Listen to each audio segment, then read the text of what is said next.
That's great. Thank you. Then we have to be our own advocates. You'll be in charge of.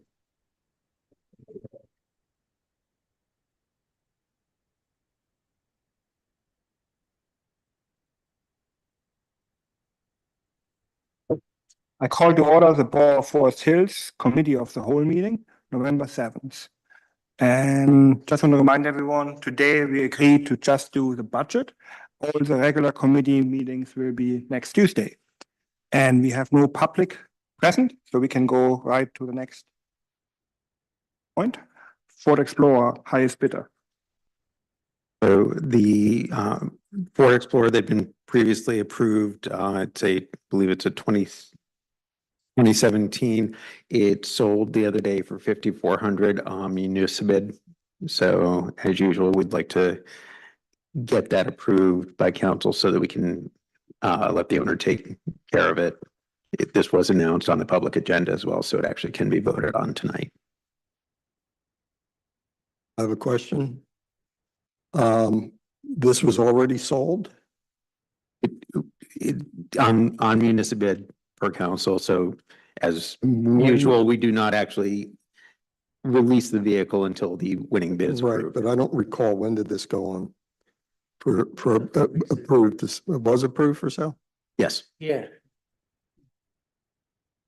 Okay. You may have been out that week. We have to do a voice vote. Yeah, voice vote is fine. Everyone in favor says aye, please. The ayes have it.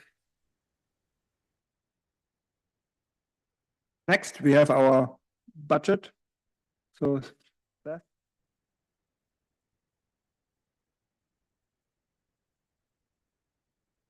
Aye.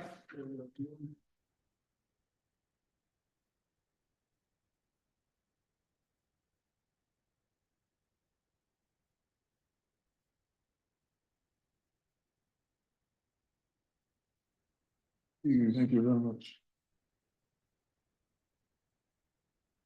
Okay, because we are streaming, I'm going to pull up the presentation and share it. Everyone on council does have a paper copy though, just for ease of reading. Question for you. Do you prefer us to ask questions in the middle of the presentation or just hold them all at the end? You may do either actually. In the middle is probably fine. And then if it's something that I know that we'll touch on later, I will ask you to hold on that specific. Okay. Give me a moment.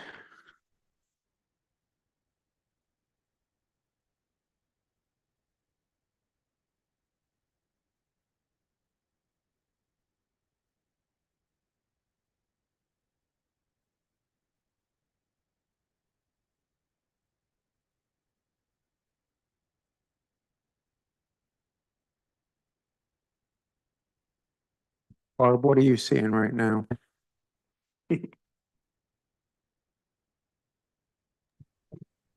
Right now, I'm seeing a video. File, like a file. And it's not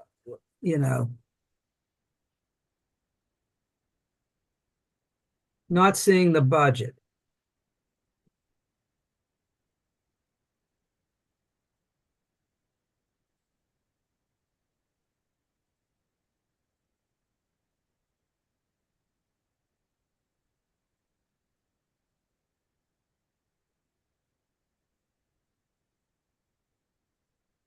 But I have my copy if you want to just go ahead.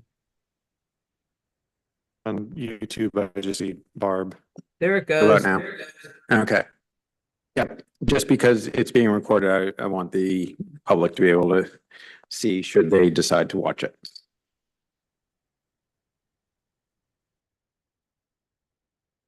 A first public review of the first draft of the budget for 2025. Just wanted to go through initially and everyone that we do have the various funds that we work with, the general fund, which is our primary fund. The next two largest funds are the sewer fund which is dedicated with money from the sewage tax, the surcharge, and goes to repair and update the sewage for both the storm and the sanitary. We have the road fund, which is a 1 mil transfer from the general fund that was put into ordinance years ago. And that funds are is primary funding for our paving. We have the fire fee, which has its own fund, liquid fuels, capital reserve, and the budget reserve, also commonly known as a rainy day fund. Next page, just real quick. We are required to adopt a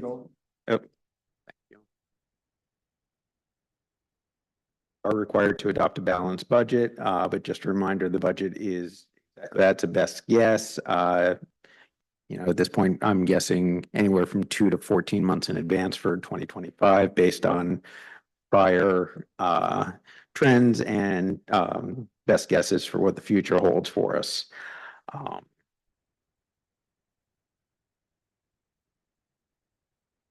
One of the things that I have found and that I've been discussing with council, even though I just switched slides, was that we have been using our savings accounts, the funds that we have been able to set aside to hold due to surpluses in the past. And that has been funding a good portion of the things over the past number of years. That also includes the ARPA fund influx that we had. And those influxes actually hid some structural deficits that we had. Bonus one-time money coming in.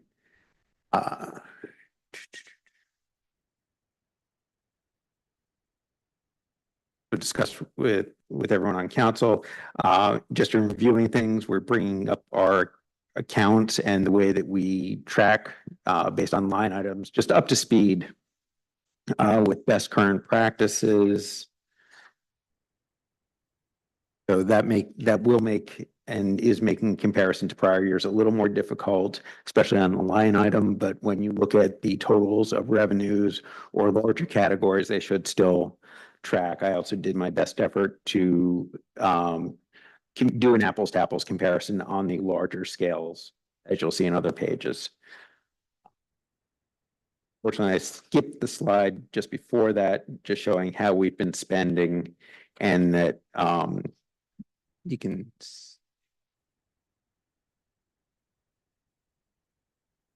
that our revenues, while they come in, if you take out the money that's been funneled in from the various reserves, has actually run a deficit against budget for at least accumulating in about a $443,000 cumulative deficit that's been taken out of the reserves.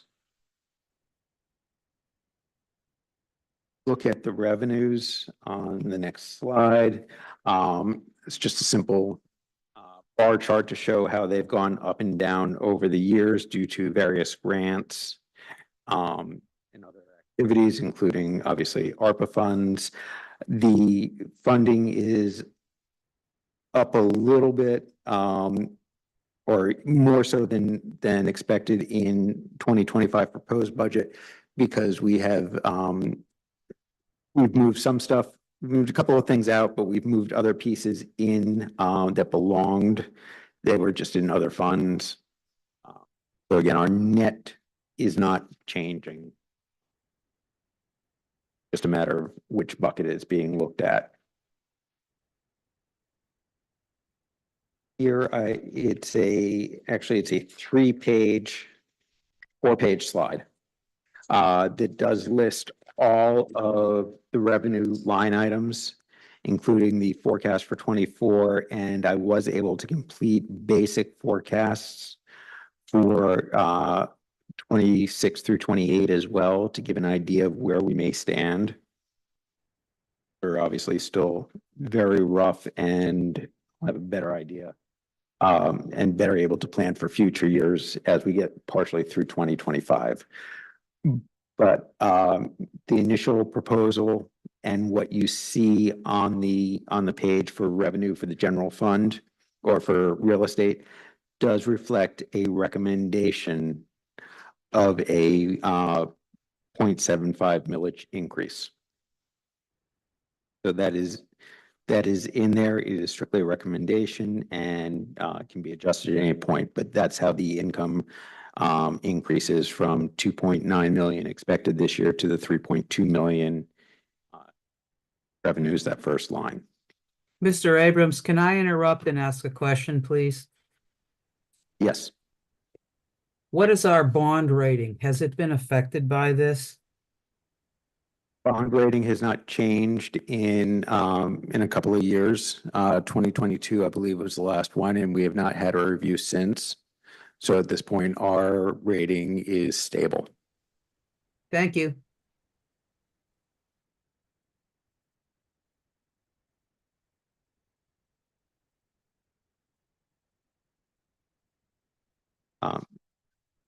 From council, are there any revenue questions? Yeah, so it looks like you did a transfer of 300,000 from the building fund.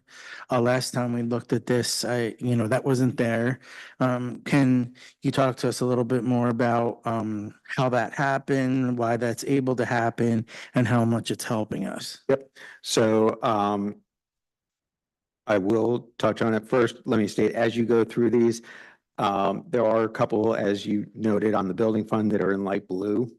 Those are either revenues or expenses that I've modified from our original conversation in October Okay. when I first presented it.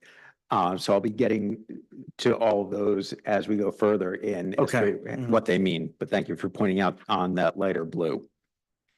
Any other revenue questions? Were there any other changes that were made from the previous presentation? Revenue section, no. As we get into the expenses, these go by category. Council expenses are pretty level. The only reason that that 2025 actually 25 increases a little bit just because we shifted some dues that are borough-wide dues away from administration into the borough-wide category. That is the only reason that is actually increasing at all. On the next slide, and let me.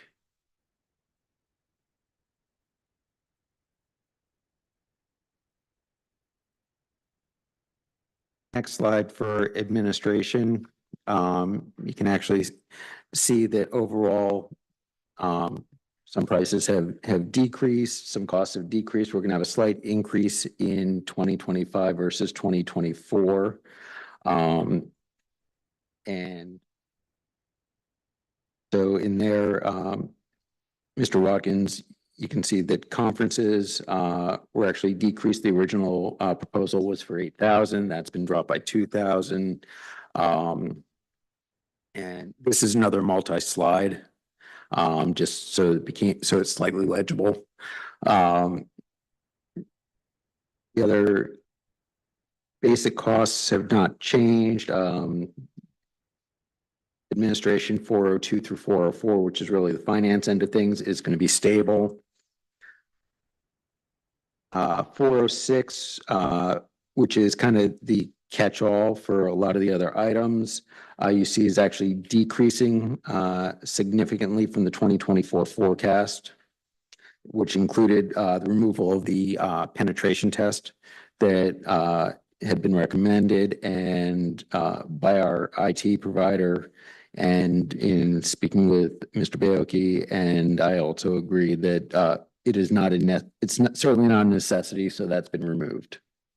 Resulting in savings there. Yes. So you can see on the 2024 forecast through 401 through 408, we're actually going to be looking at almost a $100,000 decrease 24 to 25. Part of that's also savings in salary from difference in wage in the manager and the retirement piece of it. The next screen is 409. This is a totally changed line item. 409 is really the upkeep of this building. So it is custodial wages, cleaning supplies, security for the building, landscaping, and building maintenance and repairs. That is also going to see a drop this year. We did have to do some repairs on the building, including to the air conditioning and to other pieces of the geothermal.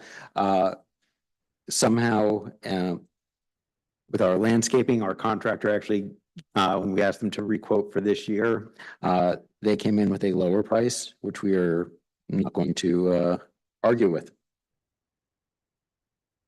But we expect with most repairs done and new preventative maintenance measures in place that building maintenance repairs will drop, and it's potential to drop a little bit lower than that.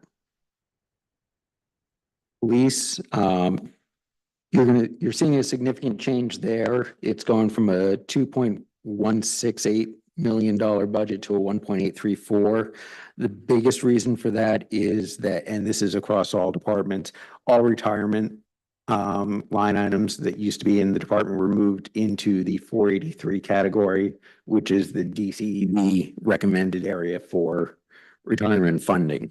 So otherwise, the wages in here reflect the contract that was approved. There is a new line item in here, special detail overtime reimbursed.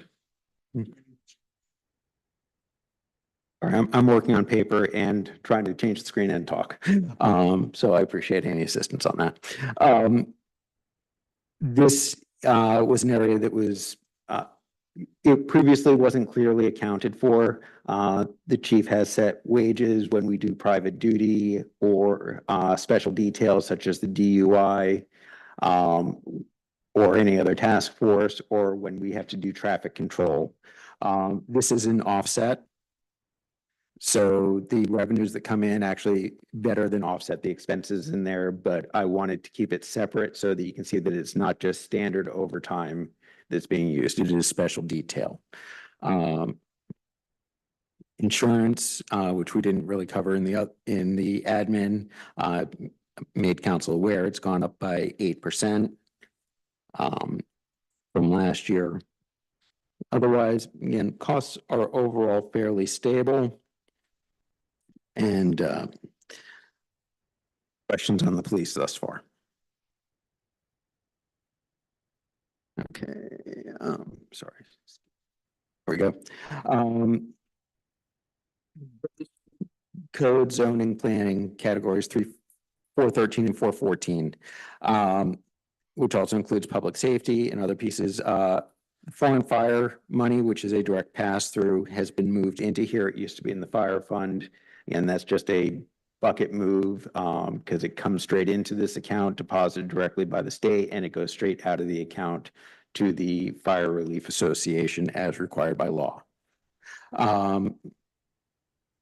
There was a decrease in the contracted code officer. I had originally budgeted actually 70,000 when we met with the COG for the renewal with all the members, and she ran the numbers. We're going to be able to keep our 30 to 34 hours, and with the pricing that came in at 44,000, significant savings. Mr. Abrams, may I interrupt, please? Marcus, go ahead. You go first. I'm Go, sorry. President Martin. I couldn't see hands up. I apologize. Question, so donation to the ambulance service has increased when I don't believe council voted on that for 2025. Right, going this forward. is all deliberation at this point, and this is my initial proposal to council. Council's free to change any line item. Yeah, I I would would like actually- to have a discussion on that. I actually had a similar point. That increase reflects 50 cents per capita, I think. Or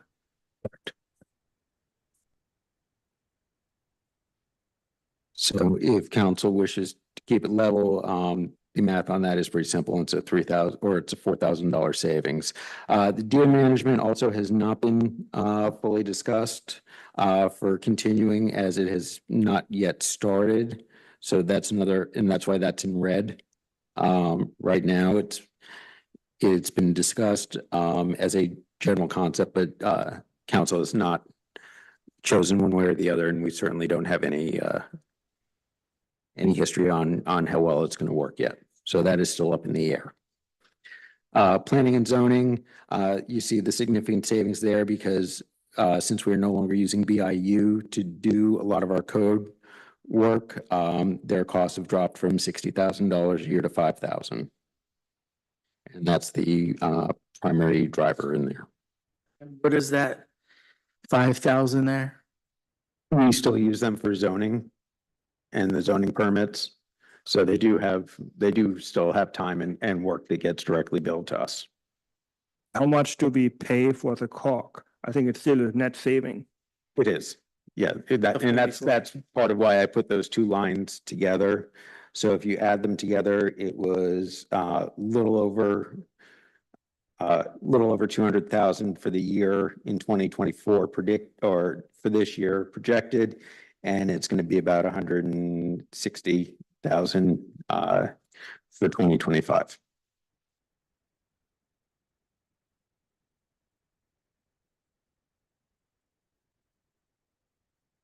Moving forward into refuse, we are entering the final year of our refuse contract with Waste Management. It was a very modest increase. So in 2025, we will need to rebid for refuse service based on all of our peers and the contracts that they've been offered by Waste Management, Republic, or even Biggs. Over the past year, I would expect that we are going to see some significant increase in there. And I do reflect that if you look at the 26, 27, and 28 numbers, and those are just best guesses based on what we've seen. Mr. Abrams, one of the things I noticed when I was going through some things, it's not very much, but you have budgeted here 801,000 for our refuse contract and expenses, but you've estimated only 780 coming in for revenue. Shouldn't that be a one-to-one relationship there? It is not, because the way our contract is structured, we pay for our own dumpster service in all of our buildings and facilities. Many other municipalities, especially if they don't have as many as we do, will say, and you will include the dumpster at the municipal building at no cost, and then it gets baked into the rate that is then charged to our residents. We have instead opted to pay for all of our own dumpsters out of the general fund, and the residents only pay for their own. Okay, that makes sense. Thank you for clarifying that. Plus, there are people who don't always pay. Yes, of course. I figured that was part of the revenue, but I wasn't sure. Yep.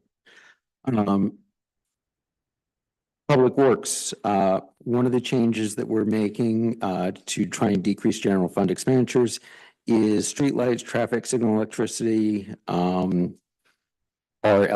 are eligible to be funded out of the liquid fuels fund. So we've moved those there for both 24 and 25. And as stated for the other ones, the pension and retirement have moved into section 483, and that's what's driving the $214,000 cost reduction for Public Works. One of the other pieces, and again, it's highlighted in light blue on the first set of those, is through discussion, we are not even planning to replace the one vacant position in Public Works that has been vacant for at least a couple of years. That is being held off on. It is back in the budget tentatively for 2026, but that's as a placeholder and to be determined as funds and discussions allow. A question on Public Works. So the significant increase from 21 to 24, that is still all comparable between those years, the way that you've calculated all this, correct? Yes. Okay. And does anyone have any just one sentence story on why that increased so much over that time? Actually, over the 3 years to have, what really amounts to about a $200,000 increase in the grand scheme of things, is not. And otherwise I would have to look specifically in through the budget books to see if there was a vehicle that may have been placed in there or some other. Okay, thank you.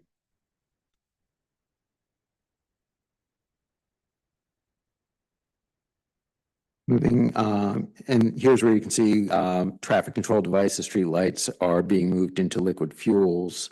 For 2025 street construction, there is, admittedly an additional 5,000 in concrete and equipment rental down in 438, that are there kind of as contingency safety amounts. We have not used any, or if we have, in the past year or two, it is not reflected in those line items on the previous budgets. I have a question, Yes, President please, Martin. Mm-hmm. Mr. Go ahead. I'm sorry, I just wanted to address the chair first. I didn't want to goof up and not. Okay, so back to the concrete and the, I understand we are like putting a placeholder for those expenses in, is that correct? That is correct. I know we use some. I've not been able to really clearly determine where and how much it's been attributed in the past. So right now it is there. Just to make sure and allows for a little bit of space should anything else not work out as predicted. But that is, Well, if I'm getting to your question that I think you want to ask, yes, that is $10,000 of potential savings. well, the question is this, and okay, so, and because we're guessing at things this year, we have you new and we've changed a few things around. I would just like to point out that as we get closer to the end of the year, and if we have a surplus on certain things, then I think that council should think about what our priorities are for spending, if there is money left over. I just wanted to point that out.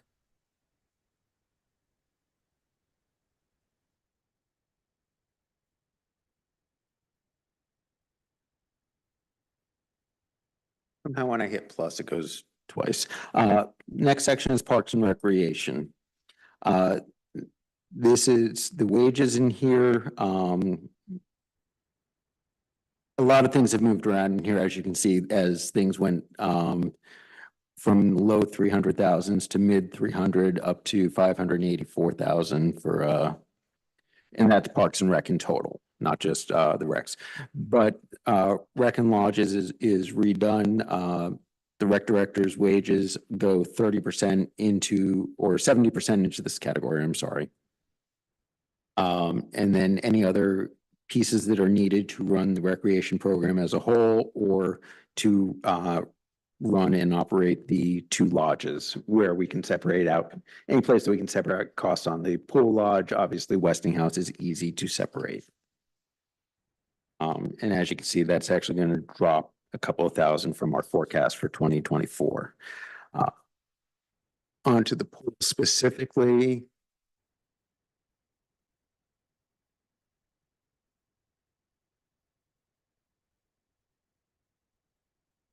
Right at the moment. There we go. You can see there's 30% of the wages for the rec director.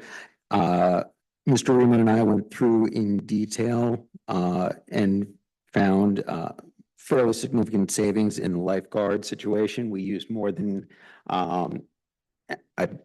expected this year due to some startup difficulties that we had, and bringing the new software system online for scanning people in. We believe we're actually confident in working through some other pieces that we've worked through that. So we'll be able to decrease the number of staff. We won't need as many people at the front gate to ensure a smooth flow of patrons. The rest of the costs are fairly stable. Overall maintenance and repair for the area. There are still aging pieces. While we do have a grant to make some repairs, that contract hasn't happened yet, so we don't know when that will occur. Sewage, we're in luck, will go down. It's on a biannual cyclic deal because we have to use a credit meter. And then there are just some other minor savings overall. But on the whole, the pool is going to be stable with and then the savings from lifeguards. Tennis area, the only increase that we are expecting is there are significant repairs that need to happen to the court itself. There are a couple of large cracks that are forming and Public Works has not been able to repair them. So we have had to enlist their consulting with a sports court professional, which I didn't know actually existed as a job. But to try and figure out how we can keep that court and fix the crack in there so it can be easily played. Yeah. Yes, sir. The total in 25 is went up because we got that grant. So it looks kind of very skewed, but it's just the grant, which is a pass-through. Right. Which is noted at the bottom. So yeah, as we get into parks and playgrounds, we have we've moved we used to charge a public works person to parks, our head groundskeeper, which also kind of skewed the numbers because they are part of public works. They were moved up there for both 24 and forward. So that's why you don't see that cost there. Sewage and water, for which Main Park is the only place that has sewage and water. Those are actually fully fed by the pool. They do not have their own meter. So that's why they're there. Maintenance and repair includes at this point, as Vice President Erbaldinger noted, and in the text below, we do have the grant funded project. We were awarded $210,000. The borough must provide $30,000 in matching funds. So that's the $272,000 plus the other general maintenance that needs to happen in the playgrounds. Is that accounted for in revenue? Yes, it is. There, reference back without going through the slides. But under revenues, it is state grants, which is 354,001, and it shows the 210,000 coming in.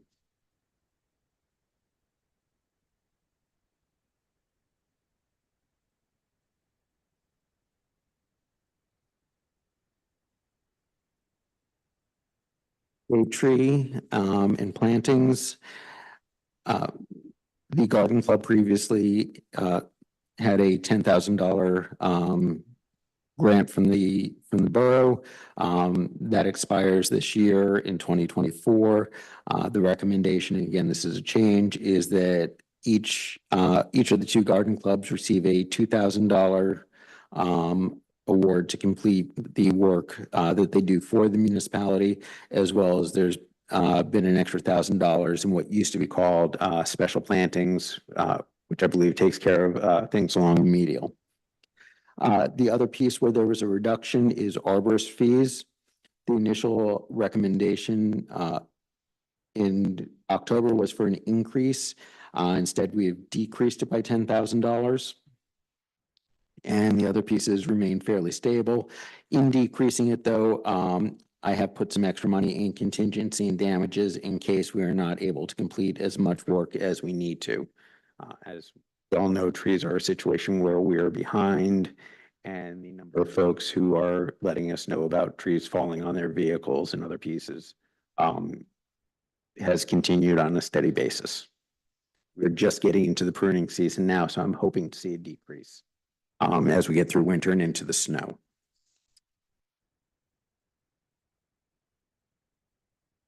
Library and other pieces, other celebrations and such. Library, originally I had put in their request, which was an additional $5,000 and change. That has been removed. So that is staying level through 2025. EAC, they have traditionally had a budget so that they can attend some trainings and purchase some of the other supplies to engage the community. The 4,810 was their request, which I believe I sent out. Everyone, if I didn't, I can certainly send it again. The RAD increase there, we are required, if we see an increase in our RAD dollars, to give 25%. I have clarified it is to the COG, is for intergovernmental agency, and it specifically talks about councils of government. Unfortunately, it looks like we are not going to see an increase. The RAD revenues have dropped, and we are seeing less this year than the year before, so we will not have to make any additional contribution there. Mr. Abrams, can Community days. I interrupt, please? Yes, I'm very sorry. Back to the EAC budget. While Mhm. I appreciate any volunteer group, however, we're looking at almost $5,000. And I realize that training, mailings, that's all integral to them. But I would suggest dropping that to $2,000 and look at training perhaps more local. It's just very excessive in this year where we're having difficulties balancing the budget. there, from my end, there is no question. If that's something council's in favor of, I can certainly make that. Yes, just to piggyback on what President Martin said, I would suggest removing the EAC budget altogether and instead put in a public outreach budget for all the committees, because having just one committee have a budget and not others have any access to budgetary funds, I think is a problem. So if I would suggest or recommend having one budget that any one of those committees could come to the manager and council and say, I need X number of dollars for a public outreach program. I also agree. I think that's worth looking into. Mr. Bjorky, would you keep it the same then at the 4,810 if that were the case? No, I would probably increase it a little bit, To 5,000. maybe 5 or 6. I do have just a logistical concern in making it a single pot. If we're not careful and the advisory councils do not appropriately plan, somebody could come in and try and grab the whole thing at once, or we could end up not allocating for fear that something will happen in November, December. Well, for the future, I would like to recommend that we actually give each group a cap and say, you can put in your budget requests up to a certain amount, and then we can properly plan. You could still do that and still have it not identified to a particular committee or council. And you would be the gatekeeper there, and in any case. Can I ask a question? How much did EAC spend in the last year? I doubt they spent that much money anyway. No, they did not. One of the things that they, I can't remember, President Martin, when the training, was that Train Shrub or was that EAC that they skipped the Philadelphia trip? That was the Environmental Advisory Council, Mr. Abrams. So and that's usually, my understanding is they used to pay for their own travel and hotel, but there was at least a few $100s in there, the registration for that training. And otherwise, they'd made a couple other requests for some things that were not initially granted because they were honorariums and stipends that what our generally accepted practices are. Mr. Abrams, Yes. in addition to having a set limit, I think that we also need a set date so that we don't get surprises at the end of the month. So we have to figure out what the cutoff would be if they don't apply by whatever date.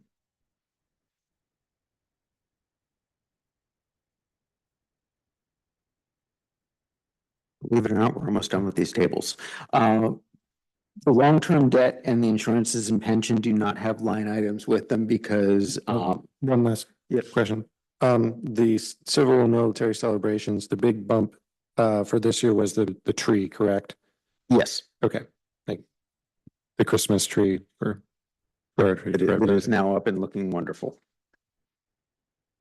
And the piece that says employee functions, there were obviously numerous retirement parties. That is another one of those slightly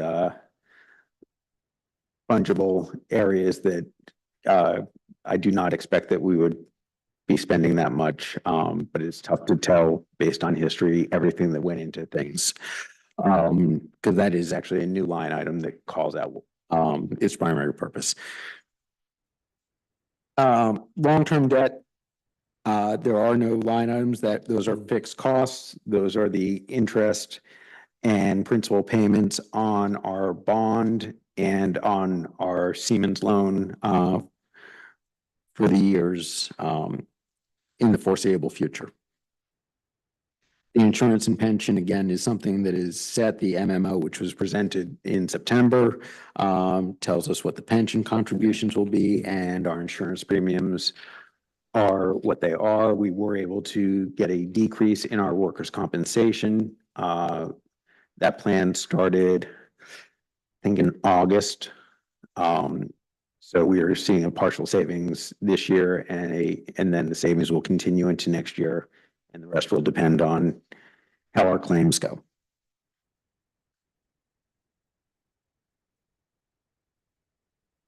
Property maintenance and contingencies, the 250,000 in 2025, as I note on here, is a hold for the matching grants that I pointed out in our October meeting. The other grants that we've applied for through DCED and otherwise, including Coke Park and other pieces. So that's a hold. If we get the grants, we will need those funds as the match. If we do not get those grants, that becomes additional funding that we have. I have not placed the grants as expected income though, because we have no idea yet. And then transfers to other funds are transfers out that need to be made. And the primary on that is the road fund, the one. We also need to make a 90. I had originally posted as $100,000 a year for 25 through 28. We actually made it 90 and 50,000 this year to pay back to the sewer fund for a loan for the down payment on the Siemens project. We've made it 90,000 over the 5 years. So 90,000 out this year, and then 90,000 out in 25, 26, 27, 28. And then that debt will be settled within our interfund.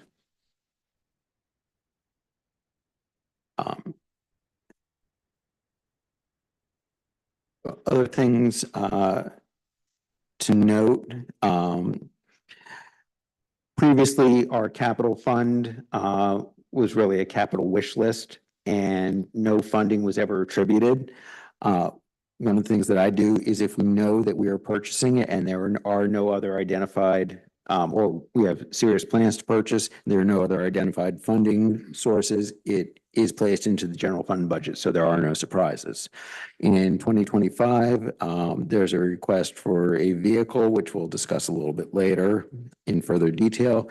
The chief has been working with his suppliers to trade in our old weapons and get newer up-to-date weapons. They do need to be replaced every, I'm not sure how many years, but ours are due up.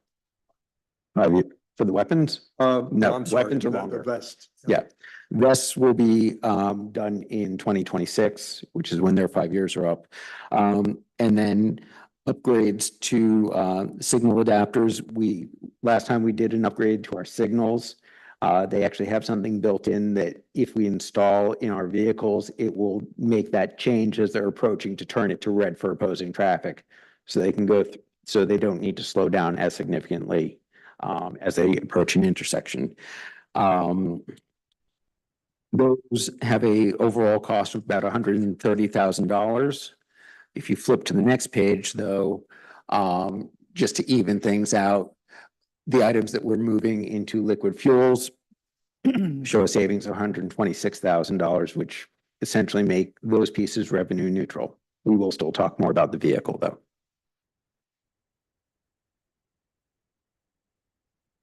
Other areas, and you've already seen the changes as we went through the numbers, but we reduced training by $2,000. We reduced the administration training by $2,000. Intern costs are still in there. They're reduced by about $2,800. We have the opportunity to apply through the local government academy. For an intern, they will pay 50% of the wage, up to $12 an hour total, so they will cover $6. So it would be, if we apply and our project's accepted and an intern wants to complete it, that's a possibility for about $2,400. The newsletter is going to show at least a $6,800 savings. The newsletter is going to come in at $6,800, which is significantly less. This is not a recommended cut. The cyber penetration test we talk about is a recommended cut. Quickly flipping to the next page. The other potential areas for cut, as President Martin mentioned, the ambulance. I budgeted for an increase there. The gear management piece was not originally budgeted. I placed in there and still in there is a security keypad for Public Works. Right now, they're still using a key, which means that we have lots and lots of keys out there instead of the keypad situation that we have in all of our other buildings. That's a one-time installation cost of $6,000 and then $15 a month or $30 a month after that. We've already discussed the decrease in the garden clubs. The arborist also discussed. Do not want to cut it below where I have it now for fear that we will fall significantly behind on tree care.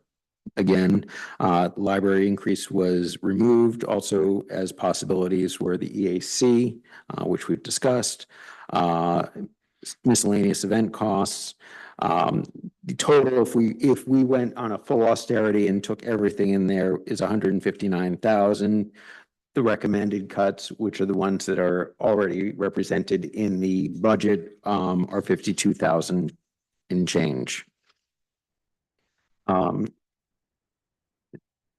Just showing without doing anything, keeping millage the same and no special transfers. We're at $713,000 deficit. Potential savings, remaining deficit is a little over $500,000. As we've been talking, the options are obviously increase revenues, decrease expenses, and it's some combination above. And just to continue to note that one-time cuts will save for a year, but they're not a way to solve the ongoing issue that is projected to happen. The general fund, the budget debt. This is a slightly different look at what I had said there were no line items for in the earlier page. We have the bond issuance, which lasts until 2034, the Siemens loan, which lasts until 2042. We have annual bank and filing fees that go with that. We have the repayment to the to Siemens, and that has just recently changed. So that $100,000 is now going to be $90,000 across the board. The other piece that I included here, just to look at what long-term payments we have, is our power purchase agreement for the solar panels up on this building. Those have a 3% increase every year. I am working with our consultant for our shared energy manager that we'd gotten a grant for. They're providing us free consulting. And I sent them our pieces and asked if it made sense for us to take the $200,000 in change that we have in our solar escrow account that Mr. Morris had set up so that we could place money in there so we could eventually buy the panels, take $100,000 out of the borough building fund, which is also additional money they're setting aside, which is part of the $300,000 that you asked about, Mr. Bacon. Buy out the panels, and starting in 2026, because we cannot buy them out at the 2025 price, we've missed the window. It's a 90-day minimum. It would reduce those costs. I have some more detail on that, couple more slides in. But if we did not buy that out, that PPA would go until 2041. So those are all long-term expenses. Mr. Abrams, Yes. this deficit that you've projected here of the 547, does that include the transfer from the $300,000? No, it does not. That was if we do nothing as of 10/15/24. Okay, and you never explained the 300,000, we just moved on, so are you waiting to do that, or? On the building fund? Yeah, We're getting there. okay, all right. We're getting there.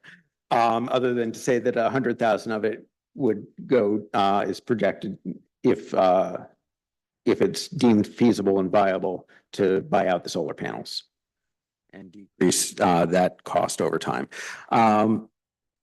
This is just showing where some of our money has gone. Our fund balance in the capital and unreserved area has decreased significantly.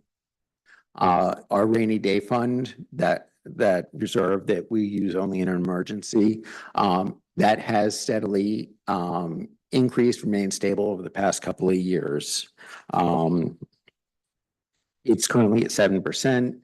Which is about where council had agreed. There'd been I believe, a resolution 5 to 10%. It's been hanging at 7%, and I will just continue to note the national standard is 15%, which would be just over $1 million.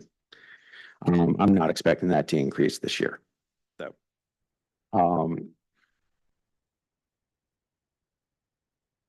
back on the capital budget. Yeah, we've had what was called a capital budget. It was a wish list that was not funded. Things that are normally part of a capital budget have long-term projects, purchases with a 5-year or greater life expectancy. In order to really hit those, we need defined objectives and scope, conducting needs assessment, project identification, prioritization, estimating the costs and the funding sources ahead of time, working through the financial forecasting, and then developing the draft budget. Can I make a comment? Yes, sir. I think the capital budget is not part of the January deadline. Like the budget is Correct. separate from that. We Correct. can do that anytime we want, I think. Correct. And actually, as far as the way that I am treating it, and it's at the bottom of the next slide, the capital budget is a portion of a capital improvement plan. So if we do not have a capital improvement plan, we cannot actually have a capital budget, because we cannot forecast what our costs are going to be and what our projects are going to be without the plan. So as of right now, there is no capital budget. The only pieces that would be considered capital are already baked into the general fund budget, as I discussed, like the car, the weapons.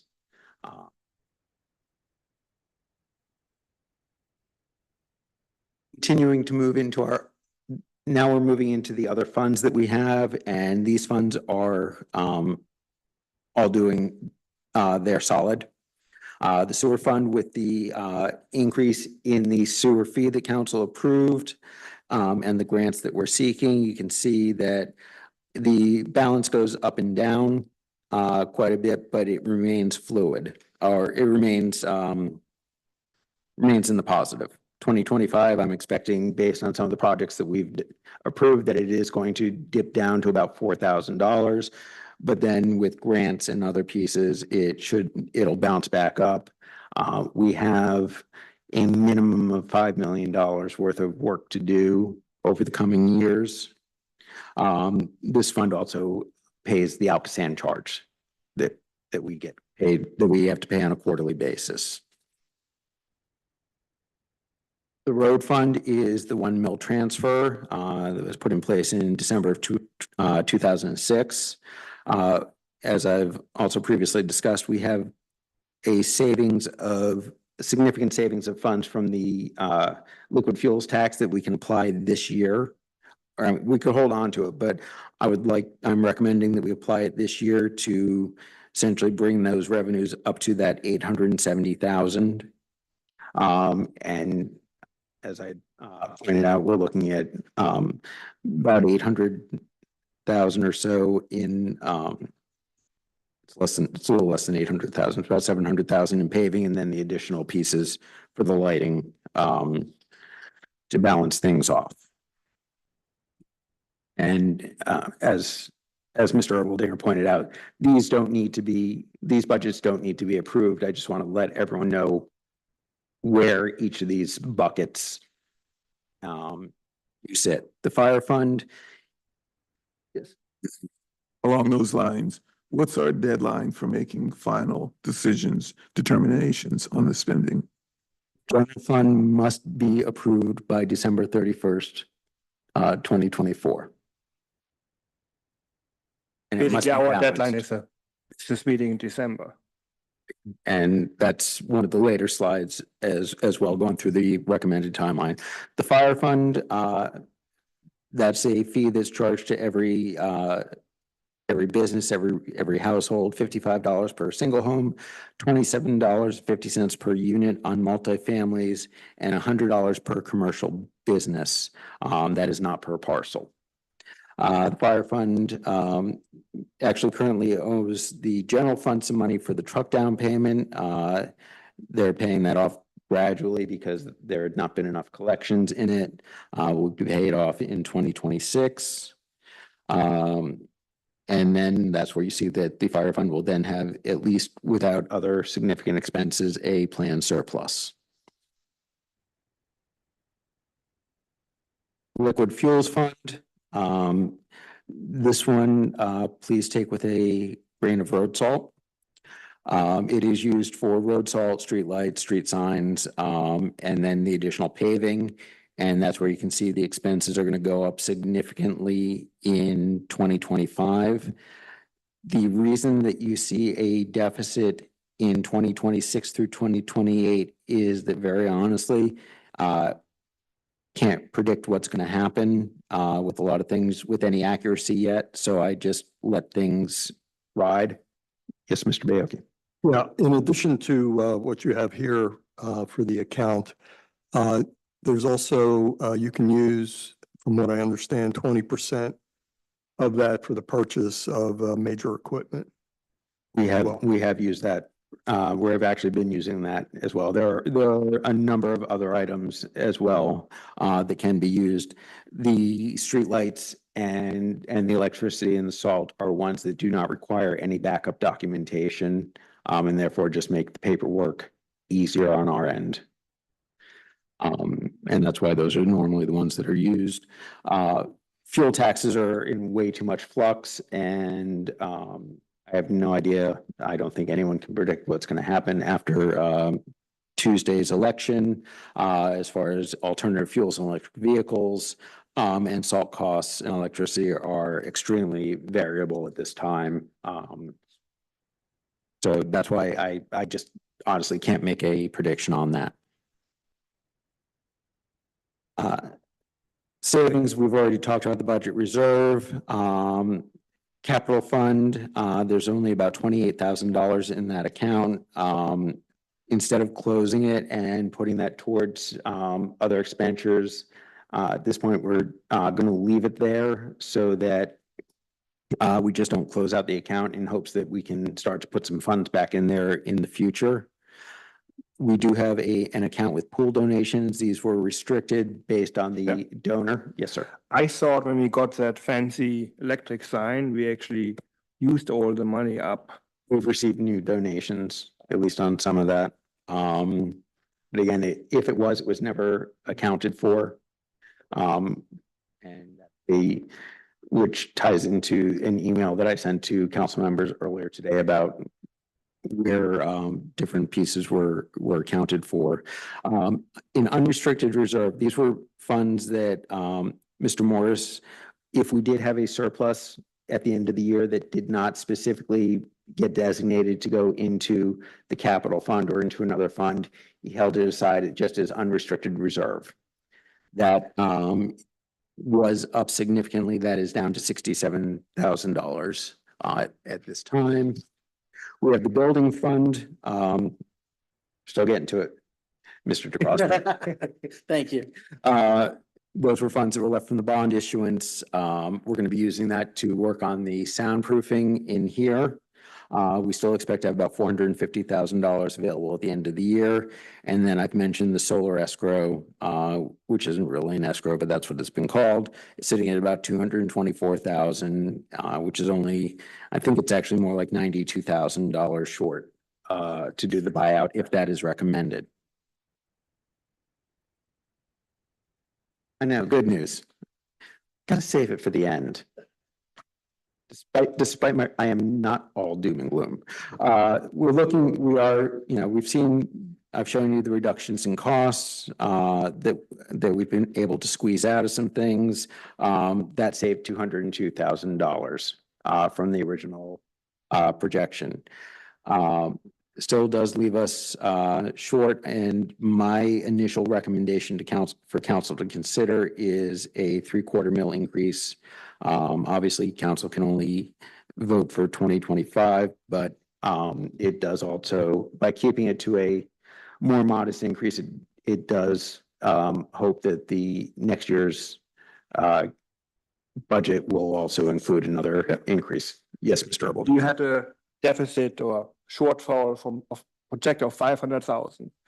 0.75 will give us 300,000. It's 500,000 was projected, then we have another $200,000 in savings. That's in the middle of that good news page. The 0.75 gives us about a $250,000 property tax piece. It would be balanced. It would result in a balanced balanced budget. So here you go, Mr. DeCosta. You ready? There's 450,000 in the building fund, recommending that we do keep 150,000 in reserve, just for needs for this building. If our solar panels, if the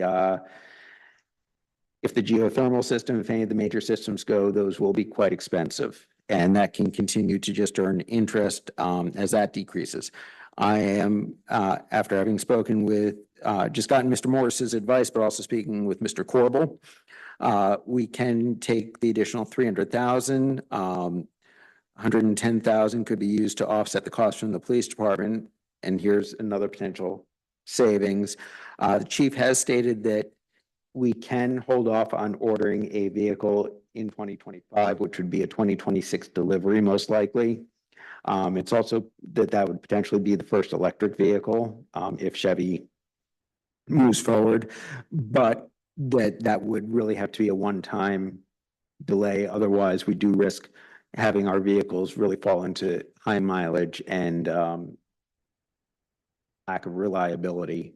Right now, we do try to rotate them. Chief tries to rotate them every 5 years once the warranty on them is expired, and normally they've reached around 60,000 miles plus, which is about the limit on a police car. Mr. Abrams, may I interrupt, please? Yes. Thank you.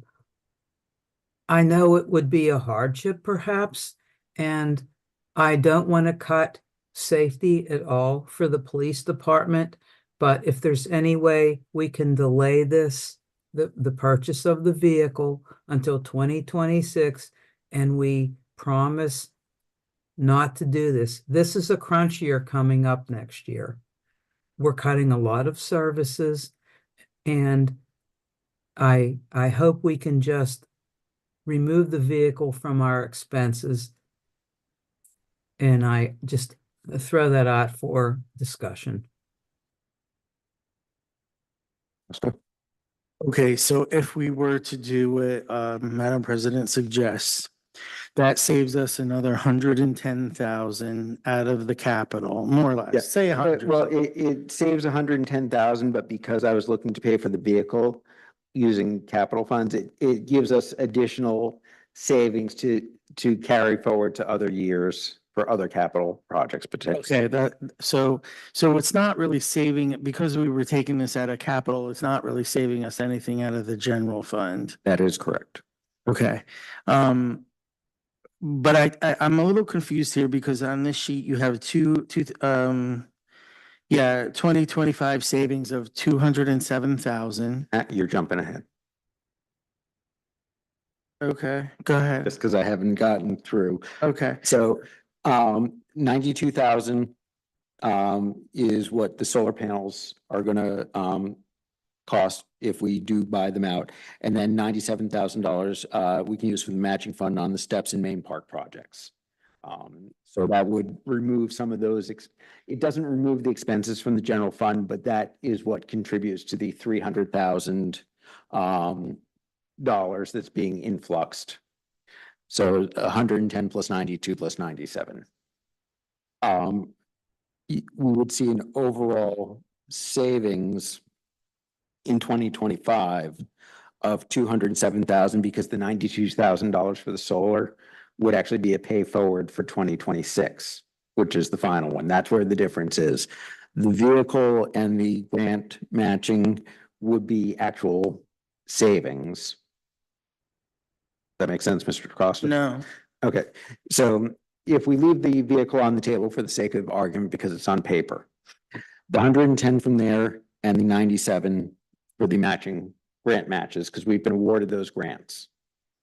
Those two together are the $207,000 in savings.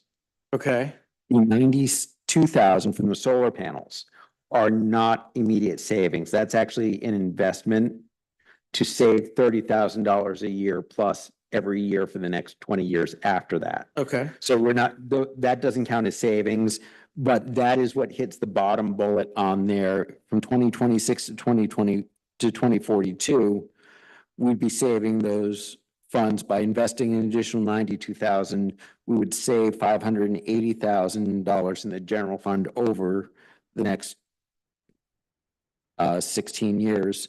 And then if you exclude the actual cost of the panels, it's a $263,000 net savings. So that, but again, those savings we wouldn't start seeing until 2026 because it's too late to buy the panels in 2025. So I guess my question is, if we forego the vehicle for the police department, at about, let's say 90 to 100, from both the building fund. Well, we don't do it. That doesn't it give us another $100,000 in the general fund? No, it does not. Because the money would be coming from the building fund Mm-hmm. as a capital piece. So if we do not buy the vehicle, I would need to find another $100,000 of capital in the general fund budget to assign to that. If I can find another 100,000 that would be eligible as a capital item with a 5-year plus lifespan and significant cost, we can apply it to that. I see. And then you can only do that once in 25. So in 26, we would have to pay for another vehicle. Or we could skip in 26, but Chief is saying that over the next year or two, we can skip one year. Mhm. Mr. Bacon. Right, that's a helpful sort of one-time pause so that we don't have to do this as one larger mill increase, and we should definitely be looking for those things that we could hold off on next year to spread that out over 2 years.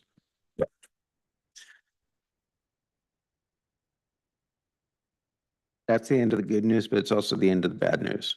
The next steps, based on the requirements that we have for advertising the budget and passing the budget, I am recommending that council authorize me to advertise and publish a draft of the budget in time for the November 20th business meeting, which means that, again, this is all draft and there is no, even if we post something that gets changed, I expect that there will be changes right up to the end. We are required to advertise and give public time to comment. So we can tweak this a little bit, including things like the vehicle, donations and other pieces. But the advertisement would have to go in, and I apologize, in time for the meeting on the 20th. The advertisement would be posted in the November 14th paper. So we could actually, council could still review it, if there's any more discussion at our meeting on the 12th. But it would be advertised, that will be available.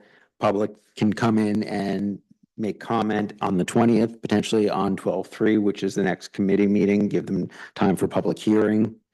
And then, council was able to take those comments, any other decisions it wishes to make, present to me for final edits, which I would then hopefully present to council at the meeting on the 10th. Again, allowing for any final tweaks, one more review as a final draft, and then hopefully council would vote to approve a budget on the 18th. Mr. Erbaldinger. Besides publishing in the newspaper, we'd also put in our website. Yes. Like, because I think the newspaper is like a very slim budget with Yeah. only a few lines. Yeah, On the well, website, you can actually. Yeah, so the announcement in the newspaper is that the budget is published. Please go to the website or view it in person. The actual document would be out there, and we'd also put it out on Savvy Citizen that it's published and available for review. But it is a legal requirement to advertise that it's available. Would you be able to send us that worksheet that you already sent us, the spreadsheet where we can manipulate the millage with these new figures? Yes. Mr. And then- Abrams, I have a question, please. I'm sorry, are you done, Mr. DeCrosta? Yes, that's all I had. Sorry, thank you. Mr. Abrams? Yes. Well, first, I would like to thank you for the presentation. That's been very helpful. What I would like to do going forward then, could you tell us at the 0.75, what would that affect the cost for our residents? And before you had given us a figure for 0.5, I believe, or was it, I'm sorry if It was for one. It was for 1 mil. So using the average cost of $104,000 of assessed value, which is the county average, again, knowing that there are houses that are much above and much below, that would equate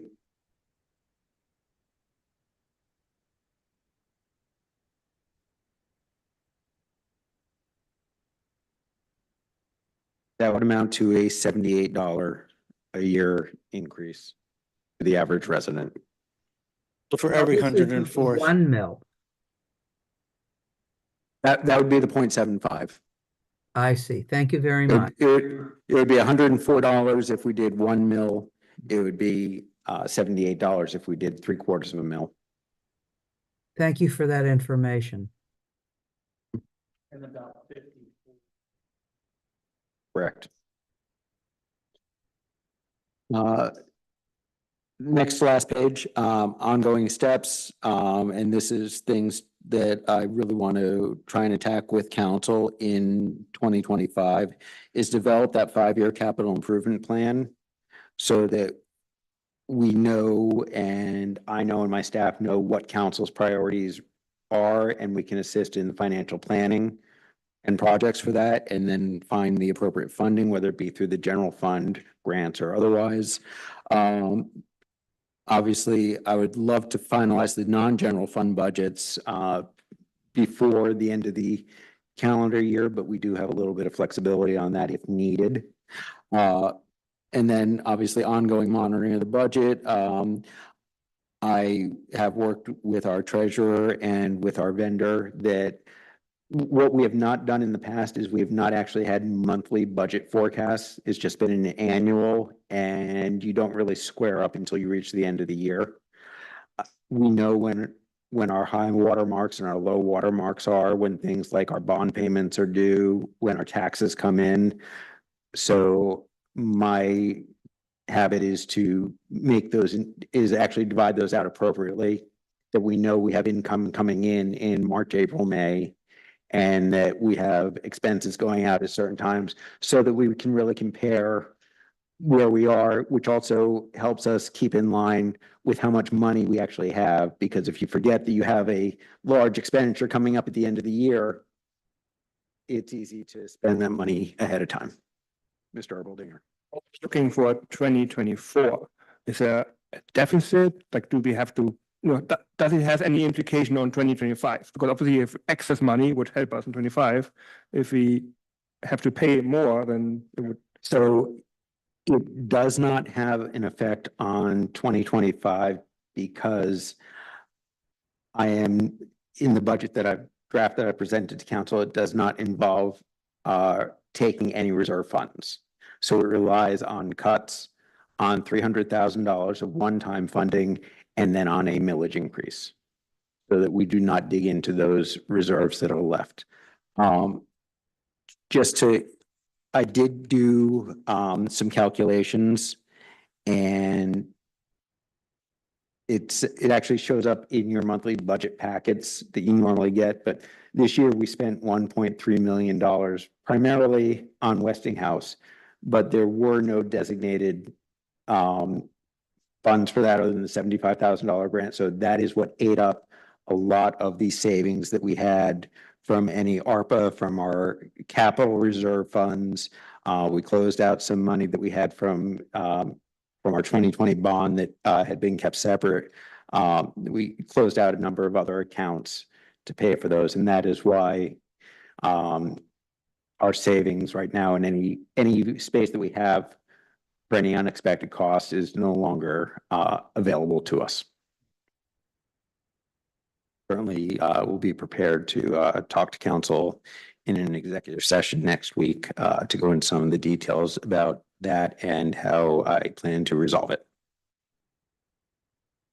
Otherwise, the only other piece, and this was actually, I did not change it. This is a appendix from Mr. Morris, which is why it doesn't go past 2022 of our millage rate and the history of it. The one thing that I want to note, if you go, the last time the Borough of Forest Hills increased its millage was in 2007, when it went up from 7.35 to 8.35. And then it actually went down in 2013 due to the reassessment at the county. So the last increase was in 2007. If you look at the value of our taxes in 2007, it was $2.5 million, almost 2.6. If you look at 2022, it's 3.08 million. That's about a 19% increase. And this makes up right now about 42% of our budget. According to the Bureau of Labor Statistics, inflation over that same period has actually been 90%. 90. What was $100 in 2007 would be $190 today. So we have not, our revenues have far from kept up with our expenses, and now we're at the point where holding the line and not recognizing that will be extremely difficult, if not detrimental. Mr. Bacon. Can I ask a question regarding this chart? Oh, I'm sorry, go ahead. On that subject and just trying to be fiscally conservative from the standpoint of planning for contingencies and things. If we were to do, say, a full mill for next year and keep everything else the same, that additional money would just go directly into the currently like 7% reserve fund, correct? That would be a little bit more healthy and just a little bit more protected. And Council could designate where it goes. I would have, depending on what we're doing, I might recommend that part of it go into the capital reserve again, because the rainy day fund, it really is that should a disaster strike, should something catastrophic happen that we had not planned on money for, I'll use, and I'm not asking for anything, but I came into East Pittsburgh after it happened, and I was in Munhall when it happened, but we had landslides. I think everyone's familiar with the East Pittsburgh one because that was Route 30. When something like that happens and you need emergency funds short of taking out a loan, which adds interest, you can lean in on that. And it's there for that. The state and the county and the city of Pittsburgh have been using theirs and the school districts to balance their budgets, which again is structural deficit, and same thing we've heard at the county level.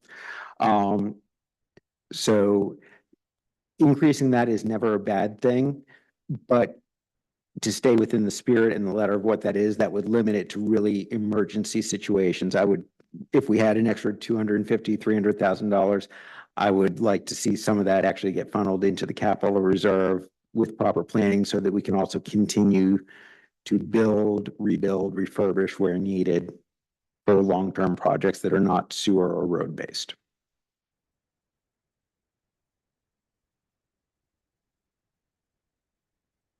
Oh, I have several, not questions, but if you're done with the presentation, I have some I'm gonna stop sharing. observations here that I made. So I took your initial spreadsheet that you provided and went through and I took some what I figured would be some cost savings in various areas. When I got finished, I came up with a budget reduction of $605,000, adding in the deer management, net reduction of $560,000 in the budget as it was handed out. So that's one thing, and I don't want to get everybody involved in trying to figure out what I did and where I did it, but I think it would be worth having a discussion about that and see how that works out based on what you've provided tonight and what you provided previously. Also, there were some items that I had questions about with where they're placed in the budget according to this DCED codes. These don't necessarily match the DCED codes. So again, another offline discussion for that. It's somewhat discretionary. They match much closer than they ever have. Yeah, well, but some of them are, anyway, we can go through that later. The other thing was, talking about the budget, I know you said these items were fungible, but actually the entire budget, in a sense, is fungible when you come down to things around, because at any point during the year, if we needed to, we could move money from one line item to another. That is true. When I use the word fungible, I've excluded things such as salaries and benefits and other contractual obligations where we have a very good idea and would consider it to be a fixed cost. In the area where you requested or you suggested doubling the road fund, I would say, again, I would say don't, but if you're going to, then I would recommend that some of that money, if you're going to do paving, since there's been a lot of a concern from residents about slowing traffic, is that we look at putting in actually permanent speed humps and some of those, using some of that to do that. Again, just that can absolutely be looked at. To the best of my knowledge, none of the high priority roads based on road conditions match up with where those are, which would involve additional cost. Right. Well, they wouldn't, but I'm saying divert some of that to doing that. The other one, I think, and you mentioned some of this in the building fund, move at least 100,000 to the solar escrow for that. And can we not move 110 into the general fund from the building fund? Because right now, you were talking about weapons and police cars, which were included in the general fund, but you said we could move, if you wanted to move the building fund to pay for the weapons and the police car. So if we didn't purchase the police car, we could still move money from the building fund into the general fund. We would have to identify other items that fall within capital expenditure guidelines based on the ordinance and what was, so if we had another 100, well, minus the vehicle or minus the weapons, which are about 20,000. So if we had another 90,000 of identifiable items in the general fund budget that would also qualify as capital items, we absolutely could, yes. And then, there were just some different items here that didn't look like all the traffic items were moved under liquid fuels based on your previous spreadsheet. Whether that's true or not, I don't know. I didn't look at this carefully, with a fine tooth comb as you were going through it. And the only other thing I was thinking is, my recommendation would be no more than $500,000 based on what I came up with. So anyway, those are my comments. Mr. Costa. Would you be willing to share all of those observations with absolutely. us over email so we could see? what Yeah, we well, I can- was thinking I would talk to Mr. Abrams first to make sure that my assumptions are correct here for sharing it with everybody.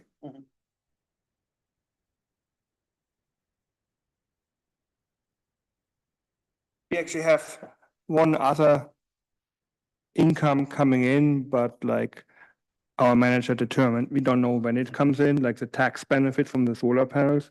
So that money is not in the budget because we don't know if we get it or not in 25 or 26. But if that money would come in 25, it would go into our reserve fund. So we are eligible based on everything that I've been able to research and that our energy managers, consultants have shared for the 30% savings on, rebate on the solar panels that we just put up.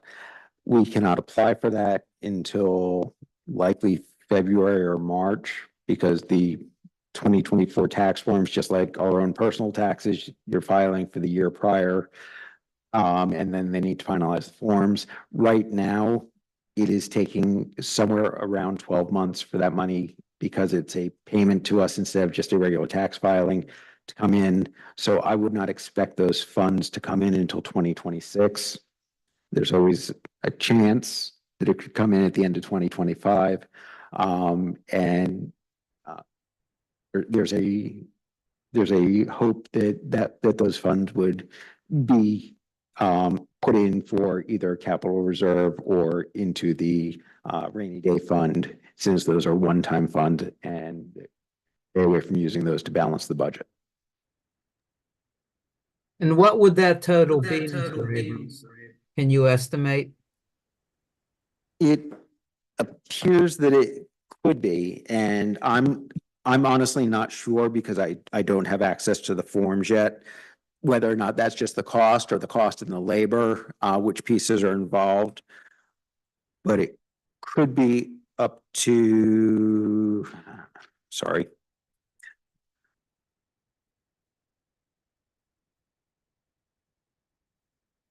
Could be up to about $170,000-$180,000. Thank you. Anyone else? Thank you, everyone. And thank you, Seth, for preparing everything. It was very helpful. I wish we would have more residents sitting there to listen, but. Meeting adjourned.